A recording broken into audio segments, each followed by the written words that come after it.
Assalamualaikum warahmatullahi wabarakatuh, sahabat-sahabatku dimanapun Anda berada. Semoga kebahagiaan, keberkahan, kesuksesan bersama kita dan orang-orang yang kita cintai. Amin amin ya rabbal alamin. Salam NKRI harga mati, salam Pancasila Jaya, salam sejahtera untuk kita semua.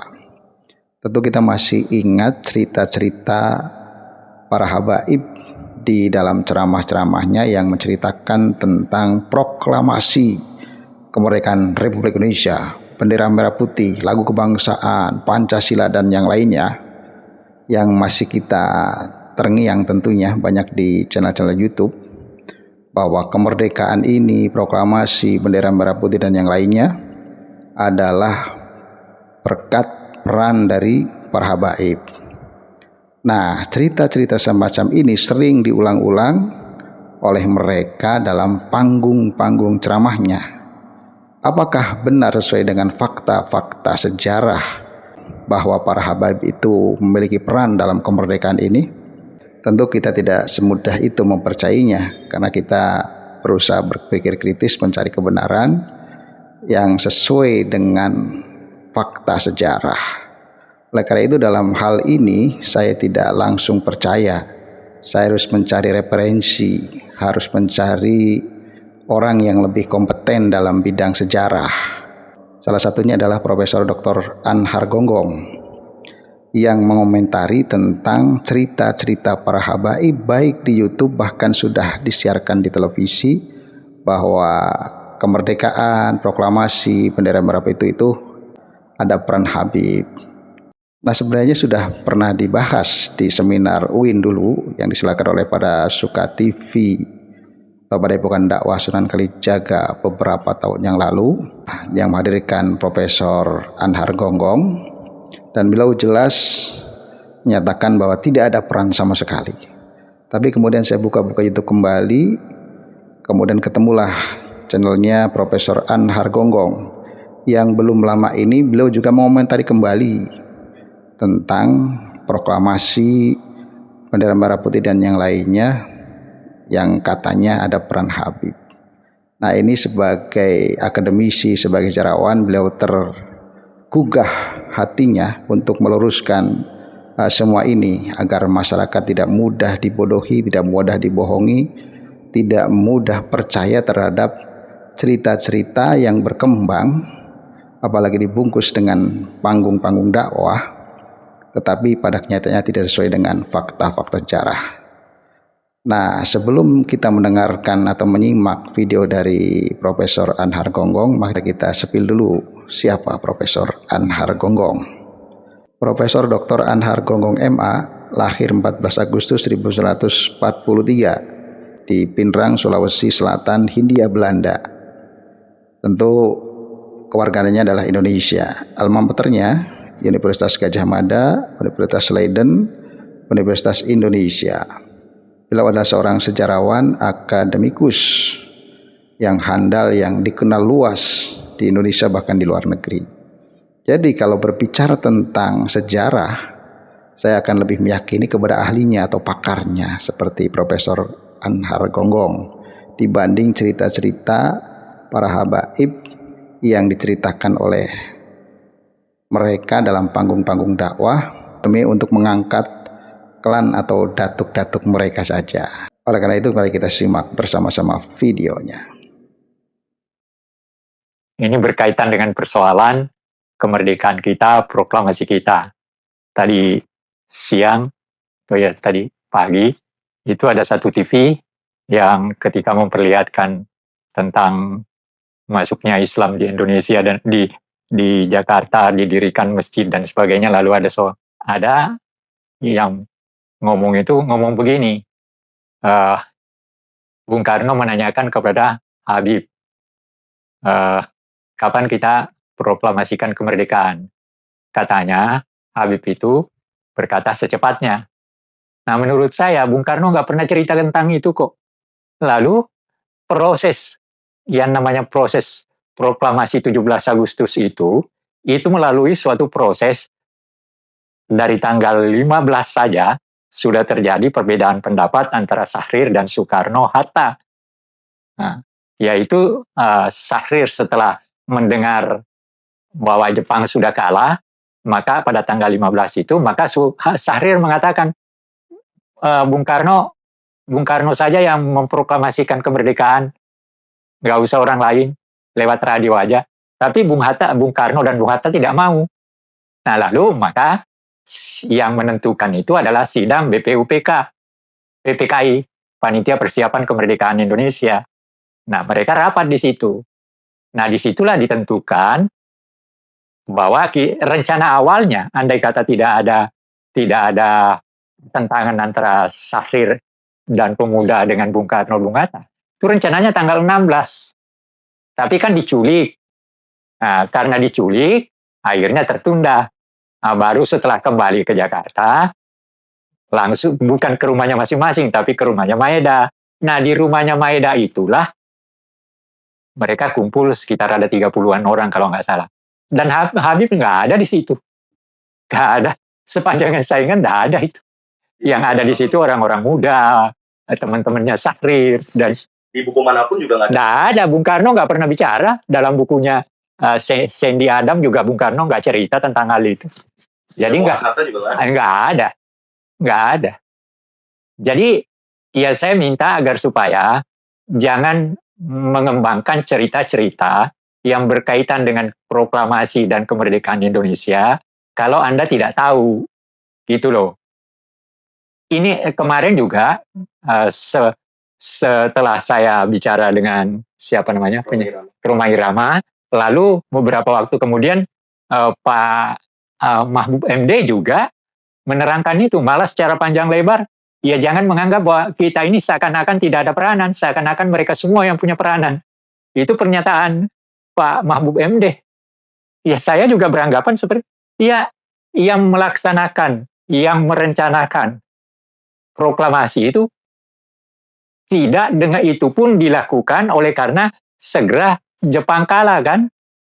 Makanya ada proses di situ, lalu Soekarno Hatta diculik, baru kembalinya kemana? Bukan ke rumah masing-masing, ke rumahnya Maeda. Ini ada katanya kalau yang Habib itu ya, Habib Kuitang itu yang nasihat, berikan Soekarno nasihat. Habib Idrus penggagas. Iya, kalau memberi nasihat apa? Terus ini ada Habib Idrus penggagas merah putih. Enggak ada itu. Itu juga enggak benar. Yamin, ada bukunya di sini nih. Apa judulnya? 6.000 tahun Sang Merah Putih. Jadi tidak mungkin kalau dia yang menasihati untuk memakai. Yamin sudah nulis berapa bukunya, tebalnya sekitar 400 halaman. Sini ada Habib Hussein Mutahar menyelamatkan bendera pusaka dan merancang tata cara pengibaran. Tidak ada itu. Nggak ada itu. Itu semua ilusi itu. Yang menjahit itu jelas Fatmawati kok. Bendera merah putih itu. Yang menjahit diambil lalu dibikin bendera, itulah yang menjadi bendera pusaka. Jadi semua yang dikatakan tadi itu ilusi. Ya saya bukan persoalan keturunan Arabnya, tapi pendapatnya, pernyataannya itu yang nggak benar. Itu merusak pengertian orang dan pemahaman orang tentang sejarah dalam proses bagaimana Bung Karno, Bung Hatta kemudian mengucapkan proklamasi kemerdekaan tanggal 17 Agustus. Tidak ada itu, yang mengatur itu mereka. Tidak ada hubungannya dengan nasihat dari siapa dan sebagainya, nggak ada itu. Itu kondisi yang menyebabkan itu segera terjadi, kaitan dengan kondisi yang dihadapi oleh Jepang yang menjajah kita. Nah dia kalah langsung. Syahrir dengar langsung minta. Malah Syahrir katakan, Bung Karno sendiri aja lewat radio. Tapi kan tidak mau mereka karena ada PPKI, Panitia Persiapan Kemerdekaan. Dan undangannya sudah dikirim oleh Bung Hatta ke masing-masing anggota 22 orang itu. Nah, tapi nggak jadi kan, karena diculik. Jadi apa yang dikatakan tadi Habib itu sama sekali nggak ada itu. Tapi menurut Prof, kenapa hal tersebut bisa akhirnya terjadi? Maksudnya ada pernyataan liar seperti itu? Saya sendiri nggak tahu. Saya nggak tahu, andai kata saya tidak diundang oleh Rhoma Irama mengundang saya, dan dia juga tidak memberitahu akan membicarakan hal itu. Nanti di sana baru ngomong ya, tapi saya kan sudah, dalam pikiran saya kan tidak ada masalah itu. Nah. Itu sudah ada di dalam. Iya, jadi tolong masyarakat jangan terpengaruh oleh cerita-cerita yang nggak benar. Siapapun Ini tidak ada kaitannya bahwa ada Habib keturunan Arab mau mengajukan seperti itu, sama sekali nggak ada. Tapi kalau ini terus terjadi dampaknya apa? Dampaknya seakan-akan Soekarno nggak punya peranan, Hatta nggak punya peranan, Syahrir nggak punya peranan, mereka semua. Padahal yang berperan justru ya. Iya, justru kapan ketemunya juga belum tentu, kapan dinasehatinya kapan, kan nggak tahu orang, nggak ada itu. Bukti sejarah nggak ada. Nggak ada. Kalau ada bukti, kalau ada itu pasti Soekarno ngomong, pasti dalam bukunya Hatta juga ngomong, tapi nggak ada dalam bukunya siapa orang Amerika ya yang menulis, Cindy Adams juga nggak. Bung Karno itu kan orangnya terbuka. Dalam bukunya Cindy Adams dia cerita macam-macam, tapi tidak satu pun yang menerangkan tentang hal itu. Jadi ya saya cuma minta masyarakat jangan percaya hal kebohongan-kebohongan historis seperti itu. Sebab kalau orang mau berbicara tentang sejarah, sumbernya ada nggak? Iya kan? Sumber tertulisnya dan orang yang memberikan keterangan bisa nggak dipercaya? Itu yang harus dipahami. Jadi saya menyampaikan ini supaya masyarakat tahu bahwa tidak segampang itu orang ngomong tentang sebuah peristiwa sejarah, apalagi peristiwa sejarah yang demikian penting, yang berkaitan dengan proklamasi kemerdekaan kita. Gitu loh. Harus ada pertanggungjawaban. Iya, harus dipertanggungjawabkan. Jangan cuma kayak apa lalu ngomong di masjid seakan-akan seperti itu. Ya, tunggu dulu. Sumbernya apa? Dari mana? Sepanjang saya belajar sejarah dari SD sampai sekarang nggak ada pernah dosen saya, guru saya yang ngomong tentang hal itu. Ini kan aneh aja. Jadi sekali lagi saya mohon kepada masyarakat, ya kalau ada orang ngomong aneh seperti itu ya jangan dipercayalah. Nggak begitu proses kemerdekaan kita. Proses proklamasi kemerdekaan kita itu adalah sesuatu yang merupakan bagian dari situasi yang berkembang pada waktu itu. Yaitu dengan kekalahan Jepang tanggal 14, lalu tanggal 15, Syahrir mau memaksa Soekarno-Hatta untuk memproklamasikan kemerdekaan, dan Soekarno cukup ngomong di radio, tapi mereka menolak. Tadinya rencananya panitia persiapan kemerdekaan itu mau kemerdekaan itu tanggal 16, tapi kan dua orang ini diculik, nggak jadi, maka baru besoknya. Dan rumusan proklamasi itu sendiri bukan diadakan di rumahnya Soekarno atau rumahnya Hatta, tapi justru di rumahnya Maeda, kepala perwakilan Angkatan Laut Jepang di Jakarta. Nah, waktu kembali mereka ada 30-an atau 40-an orang, Maeda naik ke atas di tempat tidurnya, mereka dibawa ini. Disitulah dirumuskan kalimat proklamasi yang dibacakan oleh Soekarno-Hatta tanggal 17 Agustus. Gitu loh ceritanya. Jadi nggak ada itu. Nggak ada Habib memberi nasihat ini segala macam, nggak ada itu. Yang dikatakan juga sang merah putih segala macam itu nggak ada. Yamin sudah nulis buku tebal. Nggak ada itu. Dan Yamin nggak sebut siapa-siapa. Dia nggak sebut nama orang itu tadi dalam buku itu. Kalau dia percayakan hal itu, ya tentu dia tulis kan. Ini nggak ada. Justru ini sebagai penistaan atas pahlawan-pahlawan kita ya? Iya, bukan iyalah. Artinya mau menyingkirkan orang lain dan membawa dirinya ke atas seakan-akan dia yang hebat. Nggak ada itu. Nah, sangat jelas apa yang beliau sampaikan di dalam bukunya Pak Soekarno, di dalam bukunya Sultan Syahrir, di bukunya Muhammad Yamin itu nggak ada bahwa Habib itu ikut berperan. Karena itu kita dalam menerima informasi jangan mudah percaya. Wah, ini yang bicara tokoh agama, ini di panggung ceramah, ini pendakwah, kemudian langsung percaya. Tidak.